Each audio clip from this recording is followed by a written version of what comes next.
সাবেক প্রধানমন্ত্রী ও বাংলাদেশের জাতীয়তাবাদী দল বিএনপির চেয়ারপারসন বেগম খালেদা জিয়া মারা গেছেন। ইন্না ইল্লাহি ওয়া ইন্না ইলাইহি রাজিউন। সোমবার সকাল ৬টায় রাজধানীর এভারকেয়ার হাসপাতালে তিনি শেষ নিঃশ্বাস ত্যাগ করেন। মৃত্যুর সংবাদটি নিশ্চিত করেছে বেগম খালেদা জিয়ার ব্যক্তিগত চিকিৎসক ডাক্তার AZM জাহিদ হোসেন।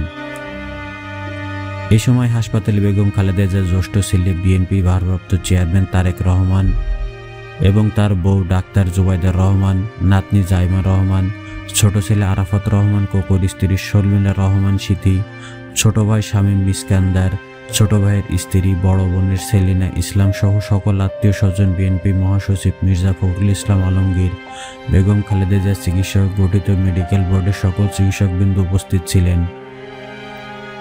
মরহুমা বেগম খালেদা জিয়ার নামাজের জানাজা সময়সূচি পরবর্তীতে জানিয়ে দেওয়া হবে।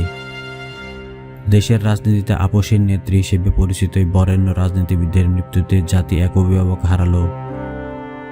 তার মৃত্যুতে দেশের রাজনৈতিক অঙ্গনে নেমে এসেছে শোকের ছায়া। বাংলাদেশের রাজধানী সামরিক শাসন বিরোধী আন্দোলন, গণতন্ত্র পুনরুদ্ধার ও নারী নেতৃত্বের প্রতীক হিসেবে তার ভূমিকা ছিল অনস্বীকার্য। তিনবার সাবেক এই প্রধানমন্ত্রীর মৃত্যুতে দেশের গণতান্ত্রিক ইতিহাসে একটি যুগের সমাপ্তি ঘটল।